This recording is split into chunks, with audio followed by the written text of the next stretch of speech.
Good afternoon বন্ধুরা। এই দেখো পুজো পাঠ হয়ে গেছে আমার। এবার রান্না করছি, কি রান্না হচ্ছে? বাঁধাকপির তরকারি। আলুটাকে এদের মিষ্টি ওইটাকে প্রথমে ভাজা ভাজা করে নিয়েছি। ফোড়ন দিয়ে জিরে তেজপাতা শুকনো লঙ্কা ফোড়ন দিয়ে ভাজা ভাজা করে নিয়েছি। ভাজা ভাজা করে দেওয়ার পর দিয়েছি টমেটো দিয়ে একটু ভাজা ভাজা করছি। এদিকে দেখো বাঁধাকপি সেদ্ধ করে রেখে দিয়েছি। আমি বাঁধাকপি একটু ভাপিয়ে নিই। আমি ওই সদ্য কেটে কাঁচা বাঁধাকপি দিয়ে রান্না করি না, এটাকে আগে হলুদ দিয়ে নুন দিয়ে ভাপিয়ে নিয়ে তারপরে তরকারিটা করি। এ করছি টমেটো এসব দিয়ে দিয়েছি। এবার দিচ্ছি হলুদ, বাঁধাকপিতে হলুদ দিচ্ছি। এই যে হলুদ গুঁড়ো দিয়ে দিলাম, হলুদ গুঁড়ো। আর দিচ্ছি জিরে গুঁড়ো দিচ্ছি। নিরামিষ বাঁধাকপি করবো, পেঁয়াজ কিছু দিই। জিরে গুঁড়ো দিচ্ছি, একটু মিষ্টি দিয়ে দেবো, একটু এই চিনি একটু দিয়ে দিচ্ছি।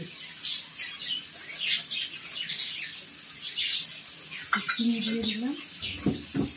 আর দিয়ে দেবো আদাটাকে গ্রেট করে দিয়ে দেবো। এইটা করে গ্রেট করে দিয়ে দেবো আদাটাকে।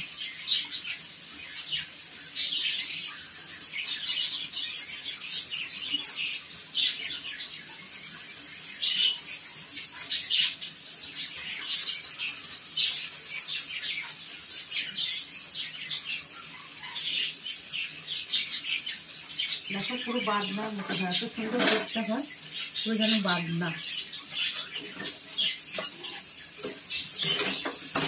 দিয়ে এইটাকে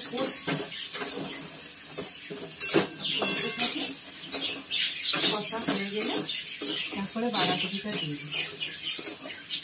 আমি একটু দিয়েছি।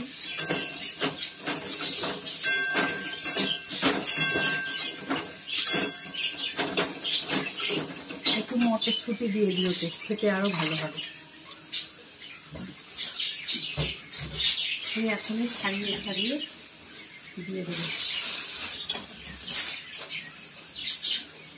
ছাড়িয়ে দিয়ে দিচ্ছি। আবার দেখো জোরে বৃষ্টি এলো, জোর বৃষ্টি শুনতে পাচ্ছ? দেখো টিনের সেটের মধ্যে পড়ছে। তোমাদের ওখানেও কি বৃষ্টি হচ্ছে? আমাদের এখানে সেই 11টা থেকে শুরু হয়েছে। কি ঝড় হলো, বৃষ্টি হলো, তার সঙ্গে কি আকাশের ডাকনি। আর এমন ঝড় দিল যেন আমার ছাদের পাঁচিলের টব ছিল, আমার নাওয়াতে মনে ছিল না। আর টবগুলো ব্যাস মাটির ছাদের মধ্যে পড়ে গেছে। একটা দুটো টব নিয়েও গেছে। যাক, আর কি করবো, পরে আবার ঠিক করে নেবো। আমার মনে হয় যে পাঁচিলের মধ্যে টব আছে, নামাতে হবে। আর হঠাৎ করে এরকম ঝড় বৃষ্টি চলে এসেছে, তার সঙ্গে আকাশের কি ডাকুনি। তোমাদের ওখানেও কি বৃষ্টি হচ্ছে বন্ধুরা? সকাল 11টা থেকে এখন আবার থেমে গেছিল, দিয়ে আবার জোরে এলো বৃষ্টিটা। এত আজকে বৃষ্টি হচ্ছে না। এটা একটু মটরশুঁটি দিয়ে দিলাম।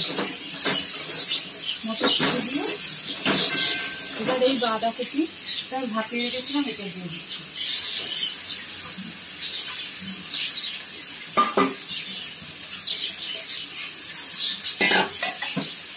আমি তো ফুলকপিও এরকম আগে ভাপিয়ে নিই, নুন দিয়ে হলুদ দিয়ে ওটাকে আবার ভালো জলে ধুয়ে নিই, দিয়ে তারপরে ফুলকপিটা রান্না করি।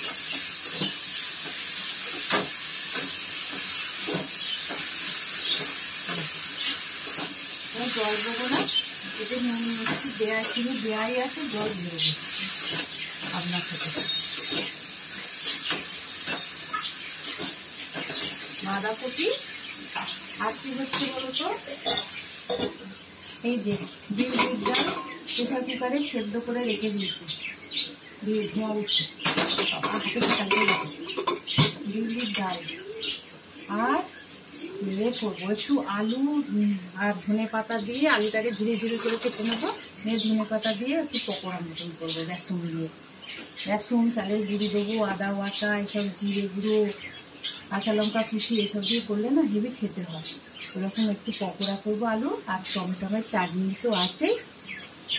আর দেখি আর যদি পারি তো একটু উচ্ছে আলুর চচ্চড়ি করবো। এই হচ্ছে আজকের মেনু। বাই বন্ধুরা, ভিডিওটা এতক্ষণ ধরে দেখার জন্য অসংখ্য ধন্যবাদ। আর সবাই খুব ভালো থাকো, সুস্থ থাকো, আর সবাই হাসি মুখে থাকো। বাই।